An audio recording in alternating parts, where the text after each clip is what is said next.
Assalamualaikum warahmatullahi wabarakatuh.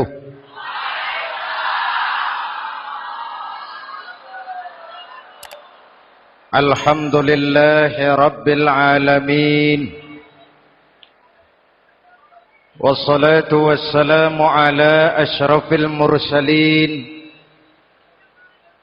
Sayyidina wa maulana Muhammadin wa ala alihi wa sahbihi ajma'in, amma ba'du.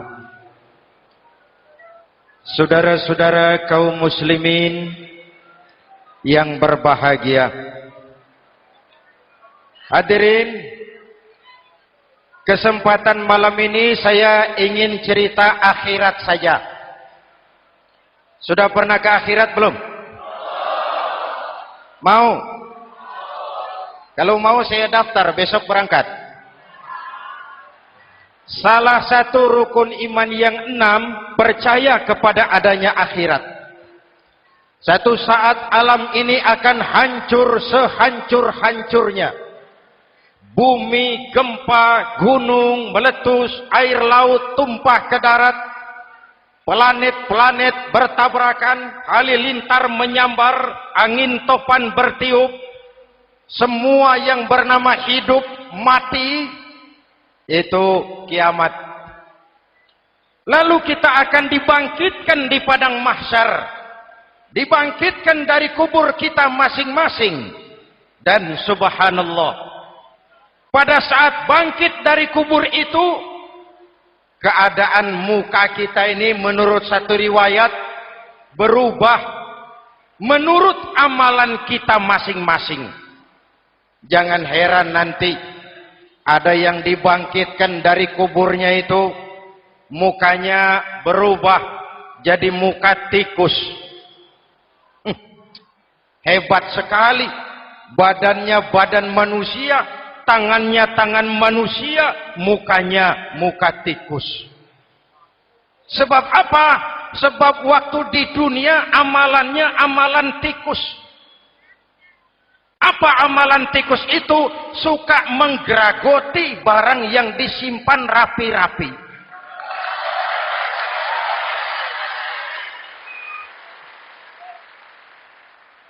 Itu nanti koruptor-koruptor yang menggeragoti uang rakyat, itu nanti bangkit mukanya muka tikus. Saudara lihat, oh ini yang geragoti uang rakyat mukanya muka tikus.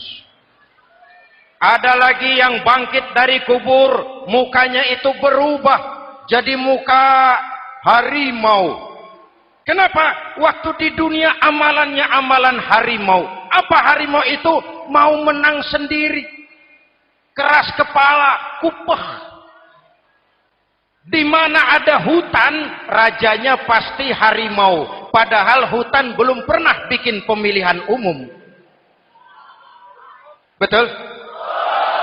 Tapi harimau tidak peduli. Ada pemilihan umum atau tidak, saya raja hutan. Setelah naik jadi raja di hutan, harimau bukan melindungi rakyatnya, malah makanin rakyatnya.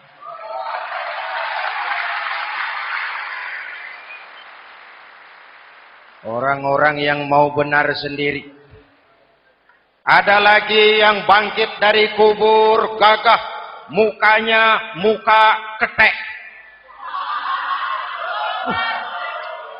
Sebab apa? Waktu di dunia amalannya amalan ketek. Apa ketek itu? Rakus, serakah, tamak. Coba, ketek itu kasih pisang, dimakan. Berikan lagi, pegang. Berikan lagi, kakinya yang megang. Temannya diberikan, masih dirampas juga. Ketek. Serakah. Kalau mental ketek masih gentayangan di republik ini, maka pemerataan cuman akan jadi dongeng. Kaum muslimin yang berbahagia, pada saat itu di akhirat nanti, setiap orang sibuk dengan urusannya sendiri-sendiri. boleh jadi setiap kita lalu akan dimintakan pertanggungjawaban jawab.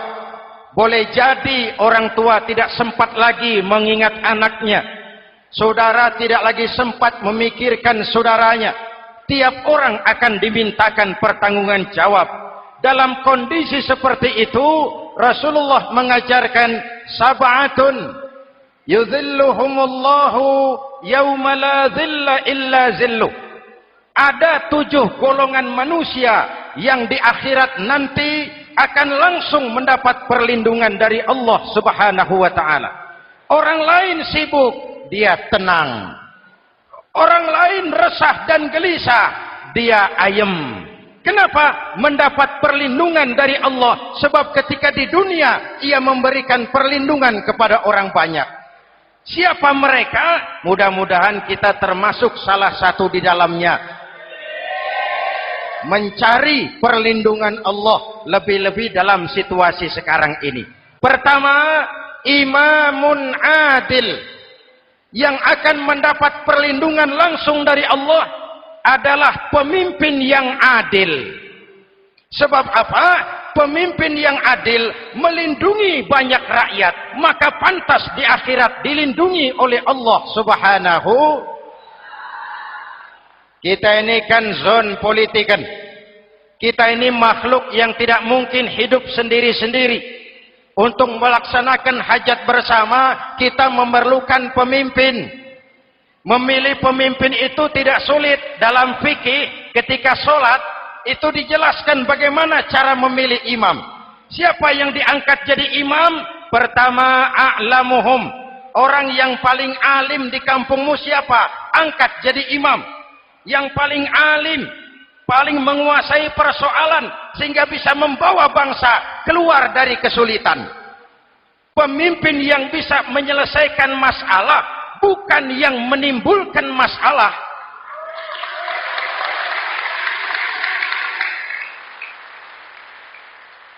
Apalagi kalau pemimpinnya jadi masalah. Bagian dari masalah. Ini namanya pengurus jadi urusan. A'lamuhum. Pak, di kampung saya ada 2 orang. Alimnya sama. Yang mana yang jadi imam?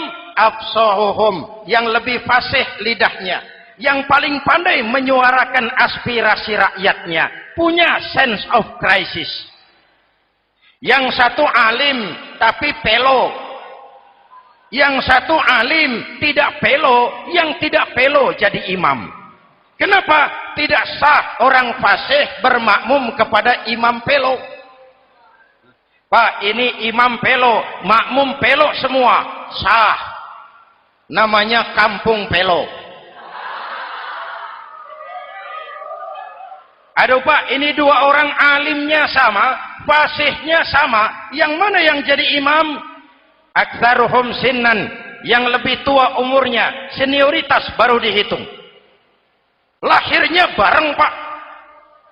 Yang mana yang jadi imam? Awaluhum hijratan, yang lebih dulu tinggal di situ, yang punya semangat nasionalisme yang tinggi, yang cinta kepada bangsa dan rakyatnya. Sudah ada imam, sudah, ayo azan. Apa azan itu? Proklamasi. Salat mau dimulai. Sudah azan? Sudah. Qobliyah 2 rakaat, qobliyah. Apa qobliyah itu? Dulu ada namanya Panitia Persiapan Kemerdekaan Indonesia. Qobliyah. Sudah qobliyah? Sudah. Luruskan shaf. Atur barisan yang lurus. Rapatkan barisan. Apa ini? Bentuk pemerintahan yang kompak, bersih, berwibawa. Jangan sesama elit saling tawuran.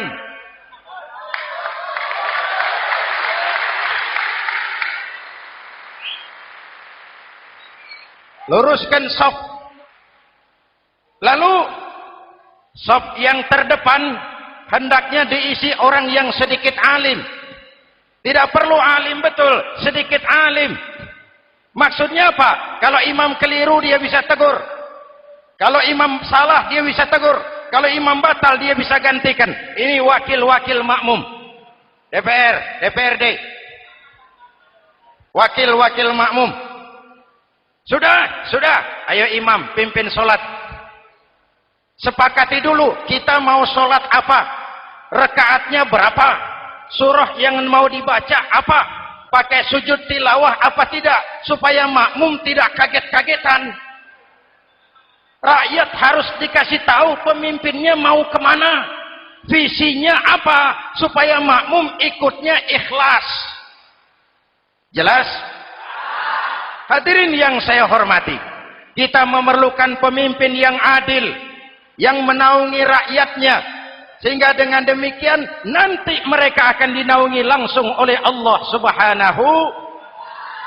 Mudah-mudahan Allah memberikan kepada kita rakyat dan bangsa Indonesia ini pemimpin yang adil. Saya yakin perjalanan waktu akan mengantarkan kita di mana orang-orang akan terbuka topengnya, sehingga akan jelas mana pembela rakyat, mana penyengsara rakyat.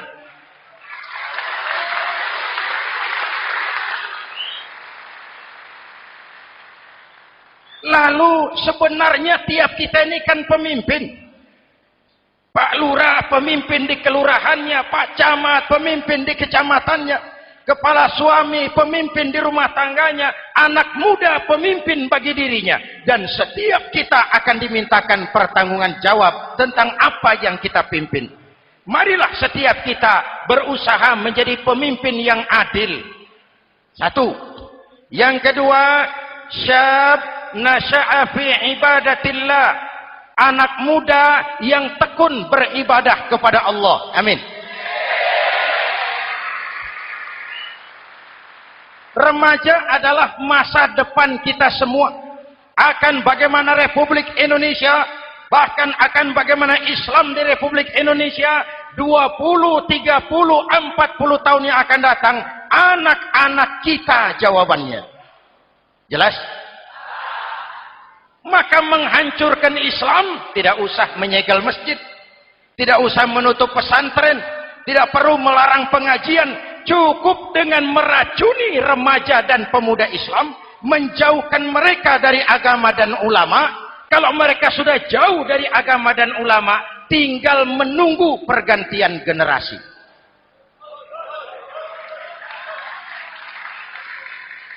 Maaf, kalau yang sudah 60 tahun ke atas, itu saya anggap angkatan selamat.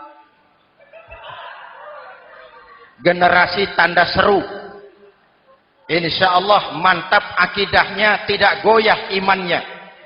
Tapi yang 30 tahun ke bawah, adik-adik saya ini, the next generation, kalian yang jadi pilot project. Remaja-remaja Islam, kalau mau jadi remaja dan pemuda modern, jangan dekat-dekat ke masjid kuno. Masjid khusus 70 tahun ke atas. Baca Quran kampungan, ngaji urusan akhirat. Seiring dengan itu, modernisasi diartikan dengan westernisasi. Kau tidak bisa jadi pemuda modern kalau semua yang datang dari barat belum kau telan mentah-mentah. Kau harus bisa bergaul seperti orang barat, berpakaian seperti orang barat, berumah tangga seperti orang barat, makan minum seperti orang barat. Kalau nyanyi lagunya lagu barat yang orang lain nggak ngerti, kamu juga nggak tahu. Mengalirlah narkoba dalam segala bentuknya. Maka muncullah generasi-generasi santai, generasi-generasi salon yang mencoba mencari pelarian hanya dengan kesenangan sesaat, tapi menghancurkan masa depan yang pasti.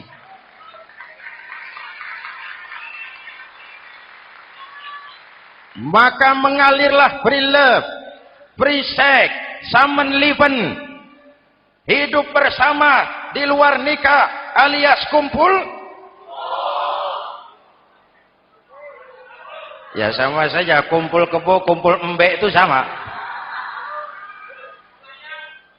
Hadirin yang saya hormati, kalau sudah hancur tinggal menunggu pergantian generasi. Oleh karena itu, adik-adik saya, para remaja, para pemuda, kalian harapan kami semua. Di pundak kalian Kami pertaruhkan hari depan bangsa dan negara ini. Hidup cuma putaran menunggu giliran. Ada saat datang, ada waktu pergi. Ada hari lahir, ada saat kembali.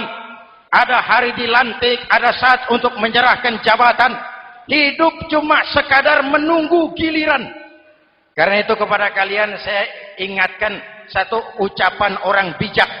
Hai anak muda, berpikirlah kau di waktu pagi. Bekerjalah di waktu siang. Makanlah di waktu sore. Dan tidurlah di waktu malam. Berpikir di waktu pagi. Belajar mumpung masih muda. Bekerjalah di waktu siang. Amalkan ilmu itu setelah dewasa.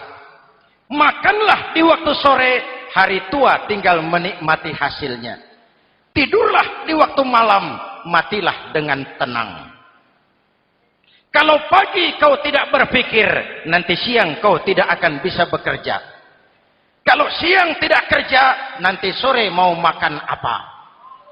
Kalau sore tidak makan, alamat malam nggak bisa tidur.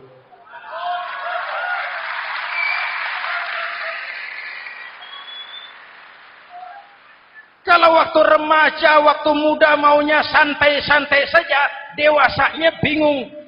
Kalau dewasanya bingung, hari tua terlunta-lunta. Kalau hari tua terlunta-lunta, matinya menteleng. Maka lebih baik makan singkong betulan daripada makan roti mimpi. Ayo, makan singkong betulan, makan roti mimpi, lebih bagus mana? Lebih bagus makan roti betulan.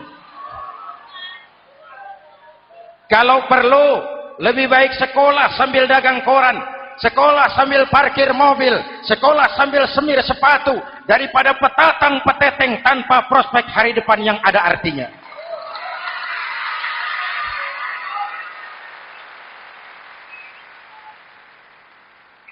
Inilah golongan kedua yang nanti akan langsung mendapat perlindungan dari Allah. Anak muda yang tekun ibadah. Kalau orang tua tekun ibadah, pantas.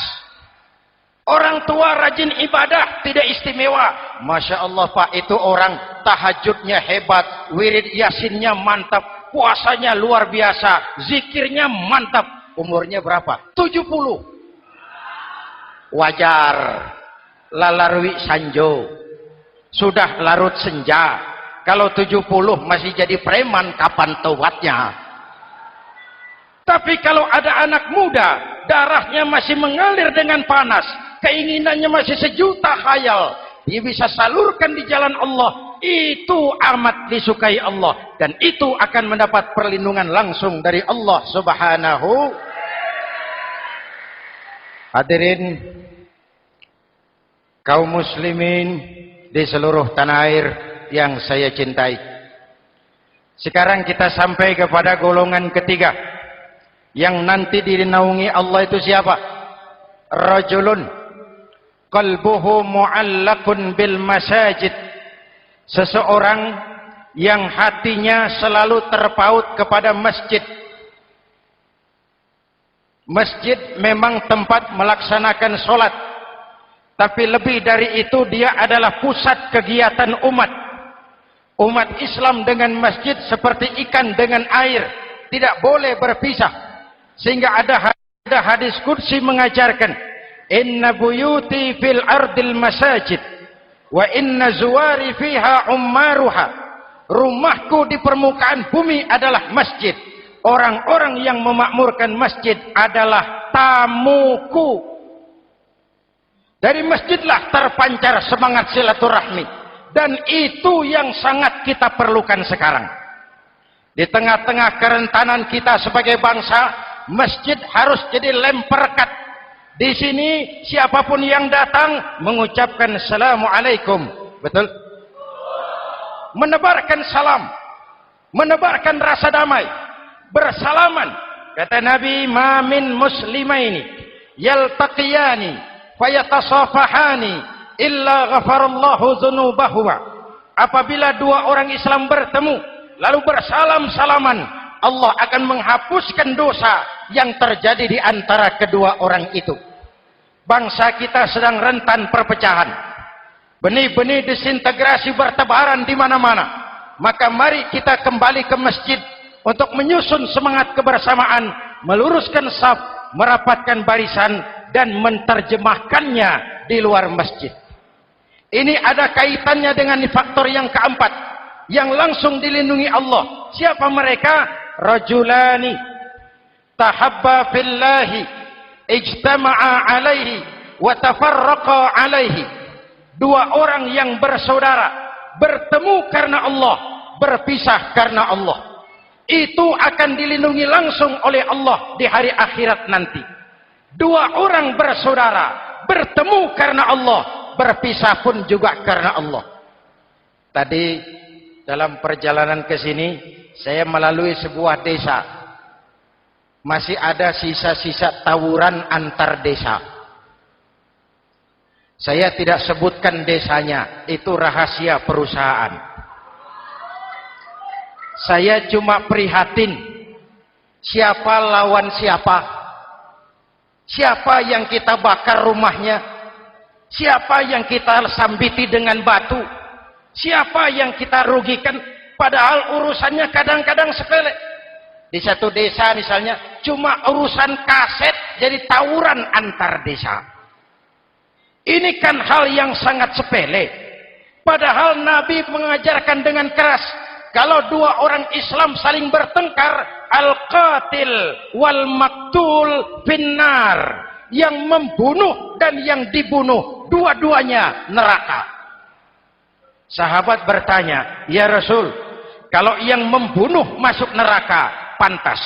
Kenapa yang dibunuh neraka juga? Rasulullah senyum lalu berkata, yang dibunuh pun sudah punya niat membunuh. Cuma keduluan dibunuh. Andai kata tidak dibunuh, dia yang akan membunuh. Mari kita renungkan, kenapa sebagai bangsa kita seperti tercabut dari akar budaya kita. Kita jadi beringas, kita jadi brutal untuk hal yang sepele. Yang satu teriak Allahu Akbar, yang lain teriak Allahu Akbar. Siapa lawan siapa? Dulu Bung Tomo teriak Allahu Akbar, musuhnya londo. Sayyidina Hamzah, Khalid bin Walid teriak Allahu Akbar, yang dilawan kafir. Abu Jahal, Abu Lahab, Abu Sufyan. Sekarang si Ali lawan si Hasan, Hasan Allahu Akbar, Ali Allahu Akbar. Siapa lawan siapa?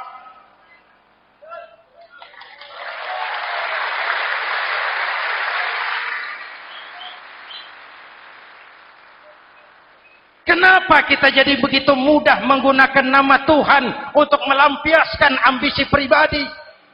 Kenapa Allahu Akbar yang begitu sakral kita lepas cuma untuk pelampiasan sebuah dendam? Dua orang yang bersaudara, bertemu karena Allah, berpisah karena Allah. Itu ukurannya. Kau di jalan Allah, kau saudaraku. Keluar dari jalan Allah, selesai persaudaraan sampai di sini.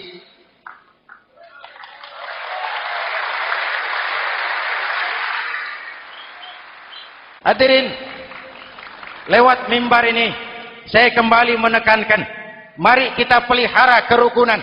Pertama, rukun antar umat seagama, sesama muslim harus bersatu. Yuk kita rukun, yuk kita kompak, yuk kita bersatu, yuk. Sesama muslim, kaos boleh berbeda, boleh, jaket boleh tidak sama, silakan. Paham politik boleh berbeda, boleh. Kau lewat sana, saya lewat sini, nanti kita ketemu di sana. Betul?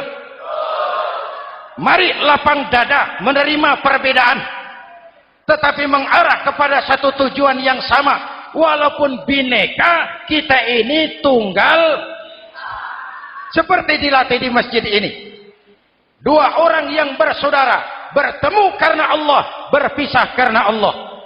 Hati-hati, di masyarakat sekarang ini kan lebih banyak tukang kompor daripada tukang lem. Tahu tukang kompor? hangati sana, panasi sini, bakar sana, sulut sini, terbakar kita, dia lari tepuk tangan. Udah capek kita rakyat diobok-obok, udah capek kita rakyat dialamatkan, dijadikan address.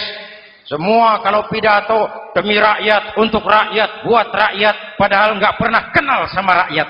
Kita cuma jadi alamat. Mari kita kokohkan akar kebersamaan. Kita sama-sama anak Ibu Pertiwi. Di negeri ini kita dilahirkan. Air negeri ini yang kita minum, udara negeri ini yang kita hirup. Kalian remaja, kalian pemuda lebih bertanggung jawab karena kalian anak Ibu Pertiwi. Hadirin yang saya hormati, maka tetaplah jaga semangat kebersamaan. Ini yang keempat. Yang kelima, rajulun zakarallaha khalian fafadat ainahu. Seseorang yang mengingat Allah dalam kesunyian lalu berlinang air matanya. Tengah malam, dikala orang sedang tidur, dia bangun munajat. Gemersik tikar tersentuh tangan, laksana lambaian tangan malaikat maut datang hendak merenggut nyawa. Terbayang dosa yang pernah dia kerjakan, air mata berurai membasahi pipi tanpa terasa. Orang yang munajat semacam itu nanti langsung mendapat perlindungan dari Allah Subhanahu. Saya pernah baca hadis qudsi, merinding bulu kuduk saya mendengar hadis qudsi ini. Terbayang Indonesia saya, Indonesiaku, Indonesiamu, Indonesia kita semua. Apa kata Allah dalam hadis qudsi? Inni la ahammu bi'azabi ibadi. Kadang-kadang aku muak melihat tingkah laku manusia. Aku kepengen turunkan azab. Kalau azab turun di bumi, kita sudah merasakan banjir di mana-mana. Manado banjir, Sumatera Barat banjir, Jambi banjir, Bengkulu, tanah longsor di Purworejo, Cilacap banjir, Sukabumi gempa, Pandeglang gempa, ekonomi terpuruk, antar kampung tawuran, antar elit di atas tawuran.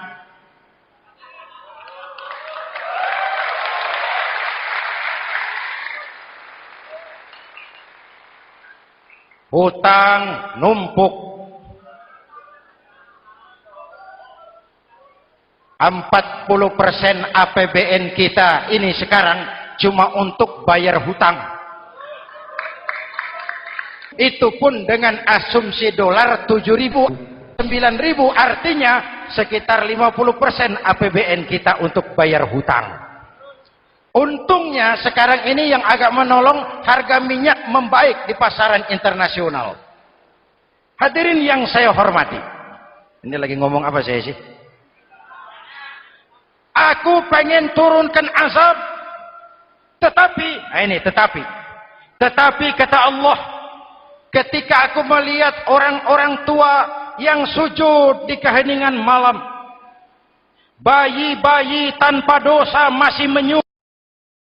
Ada hadis qudsi mengajarkan, inna buyuti fil ardil masajid wa inna zuwari fiha ummaruha. Rumahku di permukaan bumi adalah masjid. Orang-orang yang memakmurkan masjid adalah tamuku. Dari masjidlah terpancar semangat silaturahmi.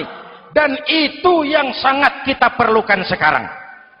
Di tengah-tengah kerentanan kita sebagai bangsa, masjid harus jadi lem perekat.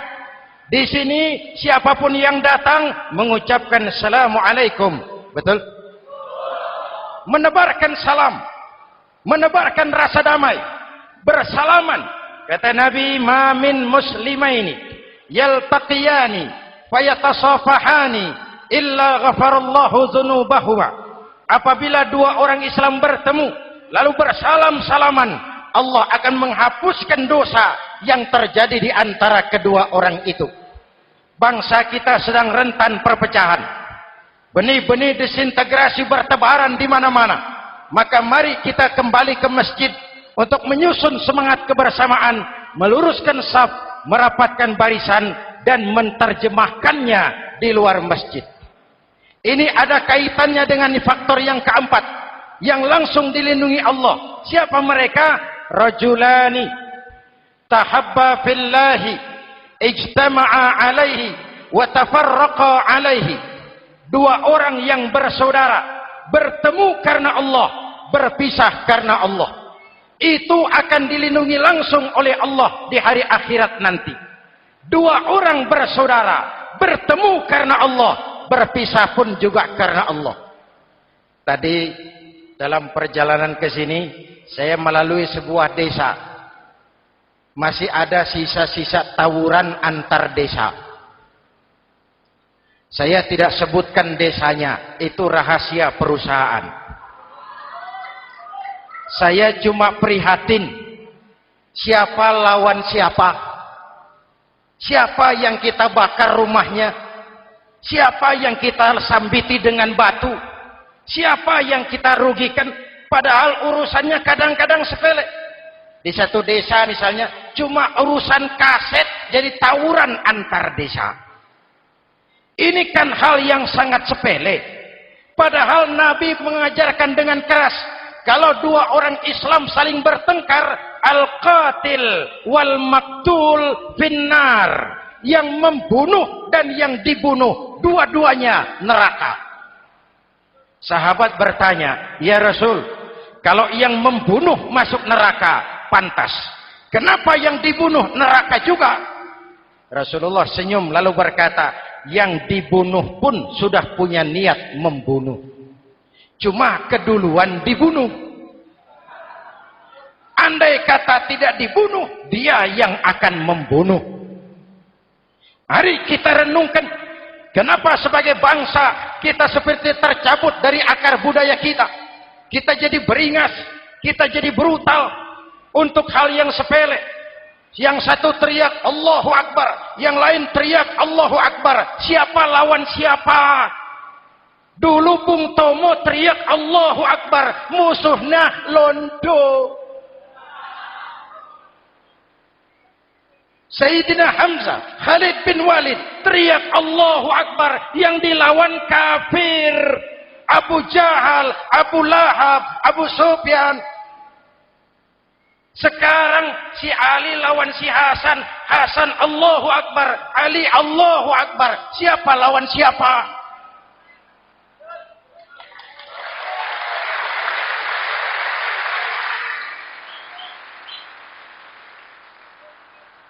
Kenapa kita jadi begitu mudah menggunakan nama Tuhan untuk melampiaskan ambisi pribadi? Kenapa Allahu Akbar yang begitu sakral kita lepas cuma untuk pelampiasan sebuah dendam? Dua orang yang bersaudara, bertemu karena Allah, berpisah karena Allah. Itu ukurannya. Kau di jalan Allah, kau saudaraku. Keluar dari jalan Allah, selesai persaudaraan sampai di sini.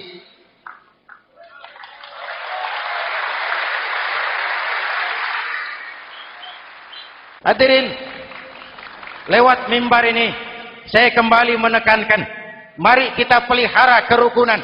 Pertama, rukun antar umat seagama, sesama muslim harus bersatu. Yuk, kita rukun yuk. Kita kompak yuk. Kita bersatu yuk. Sesama muslim, kaos boleh berbeda, boleh. Jaket boleh tidak sama, silakan. Paham politik boleh berbeda, boleh. Kau lewat sana, saya lewat sini, nanti kita ketemu di sana. Betul? Mari lapang dada menerima perbedaan, tetapi mengarah kepada satu tujuan yang sama. Walaupun bineka, kita ini tunggal. Seperti dilatih di masjid ini. Dua orang yang bersaudara, bertemu karena Allah, berpisah karena Allah. Hati-hati, di masyarakat sekarang ini kan lebih banyak tukang kompor daripada tukang lem. Tahu tukang kompor? Hangati sana, panasi sini, bakar sana, sulut sini. Terbakar kita, dia lari tepuk tangan. Sudah capek kita rakyat diobok-obok. Udah capek kita rakyat dialamatkan, dijadikan address. Semua kalau pidato demi rakyat, untuk rakyat, buat rakyat, padahal nggak pernah kenal sama rakyat. Kita cuma jadi alamat. Mari kita kokohkan akar kebersamaan. Kita sama-sama anak Ibu Pertiwi. Di negeri ini kita dilahirkan. Air negeri ini yang kita minum. Udara negeri ini yang kita hirup. Kalian remaja, kalian pemuda, lebih bertanggung jawab karena kalian anak Ibu Pertiwi. Hadirin yang saya hormati, maka tetaplah jaga semangat kebersamaan. Ini yang keempat. Yang kelima, rajulun zakarallaha khalian fafadat ainahu. Seseorang yang mengingat Allah dalam kesunyian lalu berlinang air matanya. Tengah malam, dikala orang sedang tidur, dia bangun munajat. Gemersik tikar tersentuh tangan, laksana lambaian tangan malaikat maut datang hendak merenggut nyawa. Terbayang dosa yang pernah dia kerjakan, air mata berurai membasahi pipi tanpa terasa. Orang yang munajat semacam itu nanti langsung mendapat perlindungan dari Allah Subhanahu. Saya pernah baca hadis qudsi, merinding bulu kuduk saya mendengar hadis qudsi ini. Terbayang Indonesia saya, Indonesiaku, Indonesiamu, Indonesia kita semua. Apa kata Allah dalam hadis qudsi? Inni la ahammu bi'azabi ibadi. Kadang-kadang aku muak melihat tingkah laku manusia. Aku kepengen turunkan azab. Kalau azab turun di bumi, kita sudah merasakan banjir di mana-mana. Manado banjir, Sumatera Barat banjir, Jambi banjir, Bengkulu, tanah longsor di Purworejo, Cilacap banjir, Sukabumi gempa, Pandeglang gempa, ekonomi terpuruk, antar kampung tawuran, antar elit di atas tawuran.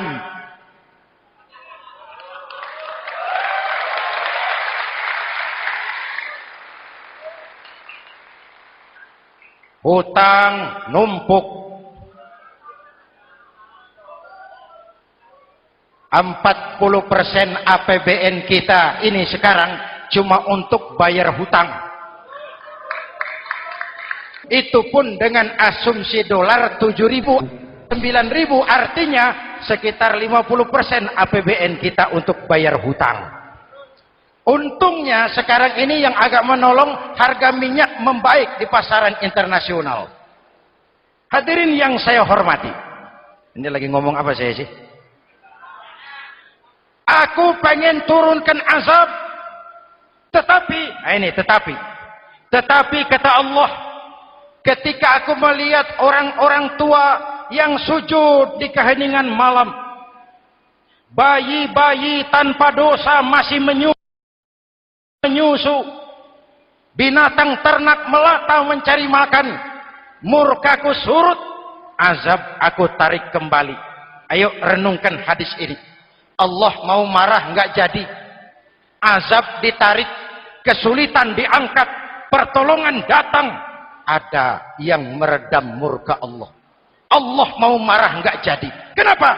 Orang-orang tua yang tengah malam sujud sambil berlinang air mata, itu yang meredam murka Allah. Yang ikhlas menangis kepada Allah, bukan menangis berdasarkan pesanan. Ini kan sekarang apa yang nggak bisa dipesan? Istighosah pesanan, demo pesanan, 10.000 berangkat. Ngerti apa enggak urusan soal lain.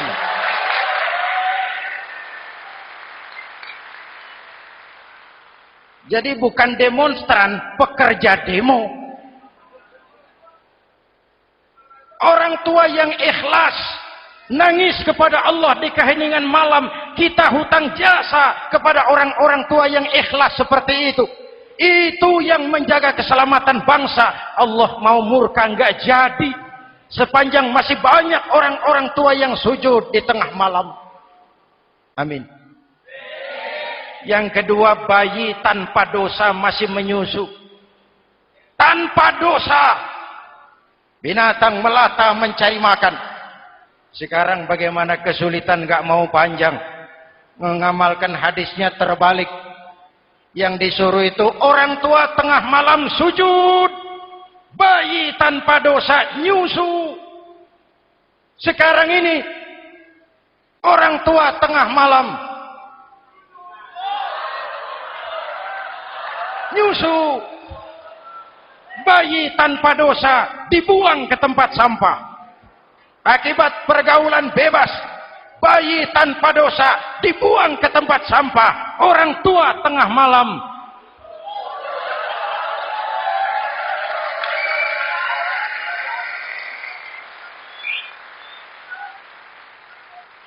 hadirin.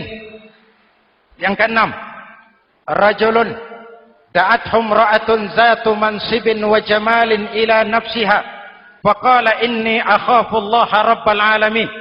Orang yang bermoral dibujuk rayu oleh perempuan cantik, lalu dia berkata, maaf, saya takut kepada Allah.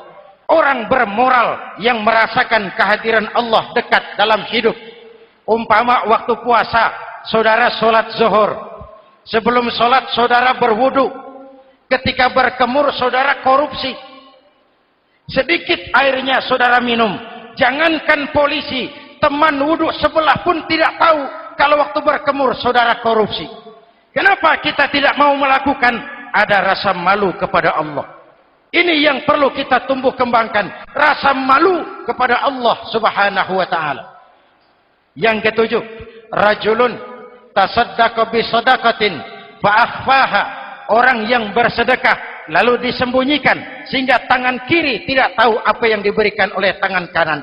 Orang yang punya kepedulian tinggi tetapi ikhlas menolong yatim, membantu sesama dalam rangka menegakkan masyarakat yang adil dan makmur. Mari kita mohon kepada Allah, semoga kita semua senantiasa dalam perlindungannya di dunia ini dan lebih-lebih di akhirat nanti. Al-Fatihah. A'udzubillahi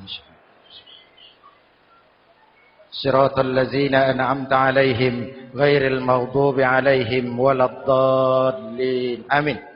Bismillahirrahmanirrahim. Alhamdulillahirabbil alamin. Allahumma shalli ala Muhammad wa ala alihi washabihi ajmain. Rabbana taqabbal minna salatana wa siyamana wa qiyamana wa takhashu'ana wa ta'abbudana wa tammim taqsirana ya arhamar rahimin. Allahumma ja'alna minas su'ada'il maqbulin wa la taj'alna minal ashqiya'il mardudin. Rabbana zalamna anfusana wa illam taghfir lana wa tarhamna lanakunanna minal khasirin. Afdalu ma qultuhu ana wan nabiyyuna min qabli la ilaha illallah.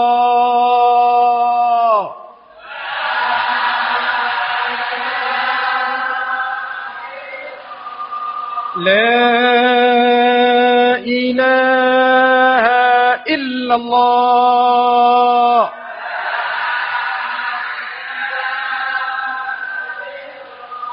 Muhammadur Rasulullah.